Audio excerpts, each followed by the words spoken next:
Mr. Lee, I'm grateful for the opportunity to have this debate, and I'm very grateful to the Minister for coming to respond for the Government. I'm also very grateful for colleagues, and in order to allow colleagues who wish to speak, I will try and limit my comments to less than 10 minutes. Exactly a year ago today, Mr. Lee, at an emergency meeting of EU finance ministers, Chancellor Alistair Darling committed Britain to bailing out the Eurozone. The deal he struck has made UK taxpayers liable for more than £10 billion so far. By any measure, I think this has been a pretty disastrous deal for Britain. Having spent the past 12 months struggling to cut public spending by £6 billion, we've ratcheted up liabilities worth far more than that.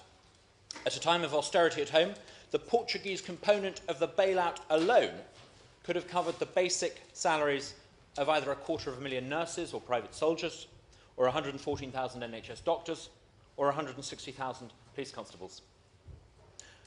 Why then are ministers about to promote one of the senior officials behind this disastrous deal, Sir John Cunliffe, to be the next head of the UK permanent representation to the EU? We don't actually know for certain that Sir John is going to be the next head of UKREP. Perhaps the Minister in his comments might confirm in due course. Indeed, having tried both through parliamentary questions and letters and freedom of information requests, we're not even allowed to know that his predecessor, Sir Kim Darroch, is standing down next month in June. We only know this, or can suppose it, on the basis of anonymous Whitehall press leaks.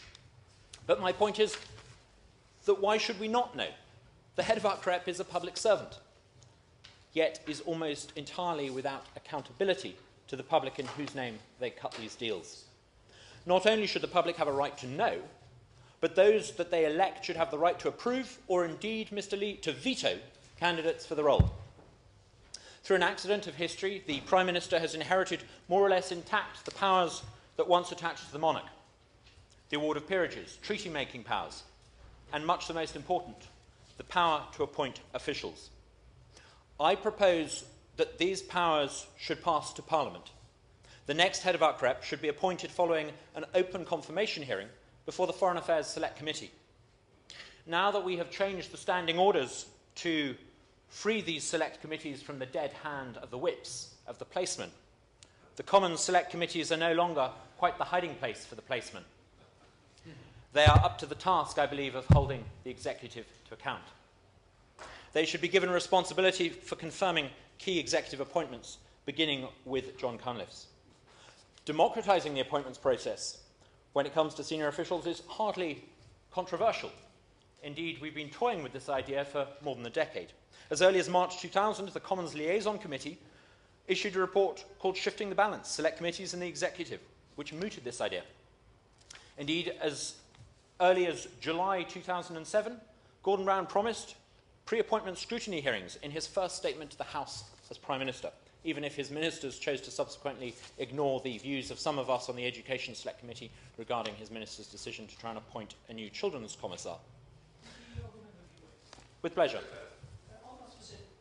You'll be glad to know that the government is actually taking the issue quite seriously. For example, yesterday the announcement was made that a new chairman for S4C, the Welsh television channel, was announced by the Department of Culture, Media and Sport. But the department has agreed that the Welsh Select Committee will be allowed to undertake a pre-appointment hearing in order to see whether the Welsh Select Committee approves the appointment, which is a positive way forward and shows that the appointment has to be scrutinised by Parliament. Absolutely. My honourable friend makes a very good point. As on many things, Wales is ahead of us. But I think it also shows that across the board there is an appetite for restoring once more to the People's Tribunes their power to say yes or no to appointments made in the name of the Crown. It is, I think, an abuse of Crown prerogative when key appointments are made without those we elect having the right to say with pleasure. Do you think we could do this with immediate effect?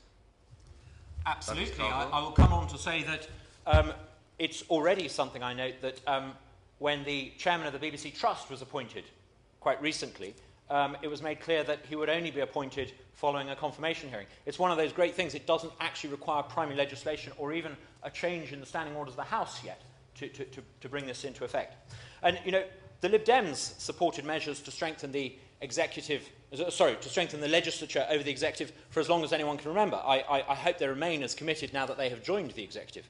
David Cameron, in opposition, specifically championed the idea of reforming Crown prerogative. In government, he threw his weight behind the idea of confirmation hearings, insisting that Chris Patten face such a hearing before being confirmed as chairman of the BBC Trust. So why not hold a similar confirmation hearing for the man who, more than any other, will be responsible for negotiating our future within Europe? As its own website states, UKREP represents the UK in negotiations that take place at the EU level, ensuring that Britain's interests are heard. Kim Darroch, the current head of UKREP, apparently represents the UK's interests at weekly meetings of heads of mission from all 27 member states. Yet at what point do those who profess to represent our national interest answer to the nation for the deals that they strike in our name? We fight general elections with politicians promising to one degree or another to change policy on Europe. Yet in what sense are those who make Europe policy answerable to the People's Tribunes? The conventional model, Mr. Lee, of parliamentary accountability for European policies via ministers no longer works. The Brussels agenda is too vast and all-embracing. The scope for deal-making too wide for ministers to track how it works 2 or 3 days a week from London. It leaves too many ministers simply signing deals that they didn't actually author, nodding through agreements that they've not properly considered. Ministers in Brussels might make key decisions about what's on the wine list, but in Brussels, the real business is conducted all too often by permanent officials. As Alan Clark, some of us may have read his books, as Alan Clark, the great diarist, commented on a Council of Ministers meeting run by UKREP way back in 1983, and I quote, "A succession of meetings, but no possibility of getting anything changed. Everything is fixed by officials in advance. Ministers shaking hands are just window dressing." I suspect that very little has perhaps improved over the past 28 years. Friend speaks as if the appointment of Mr. Cunliffe as our next ambassador to Brussels is a done deal. But did you not read, I believe 2 weeks ago in the Sunday Times, a profile of the Prime Minister by Anthony Seldon, which said the Prime Minister was taking a close personal interest in this appointment? I did, and I do glean the pages of the newspapers for little hints and Whitehall leaks as to who may fill this vitally important role. I know that precisely because we're led to believe the Prime Minister takes such a keen interest, I have every hope that in fact he may do the right thing and allow the People's Legislature to have the final say over whether this man should indeed occupy this important position. I suspect that if ministers today and ex-ministers were as honest and candid as Alan Clark, perhaps they would admit that much the same happened at the 2 ECOFIN meetings last May, with officials making key decisions which ministers nodded through. As Justine Greening, the Treasury Minister, wrote candidly in a letter dated July the 18th to a Lords Select Committee about the decision to participate in the bailout mechanism, and I quote, "While these decisions were taken by the previous government, this government judges them to have been an appropriate response to the crisis." I'm not sure quite how easily that sits with the government's claims that we are necessarily reluctant participants with these bailouts. Perhaps it conveys the impression that ministers may change, but permanent officials and the policy that they determine remain the same. Requiring Mr. Cunliffe, or Sir John, I should say, to appear before the Foreign Affairs Select Committee to explain why he is the best man to negotiate for Britain in Brussels begins a process of changing all of this. Regardless of whether Sir John is given the job or not, the process of confirmation hearings would end the appointment and promotion of senior Europe diplomats without scrutiny. When George Shultz was US Secretary of State in the 1980s, he had a routine for appointing US ambassadors. He would ask them to come into his office and to point to their country on a large map in his office. They would duly point to Kenya or Uganda or Guinea-Bissau or wherever.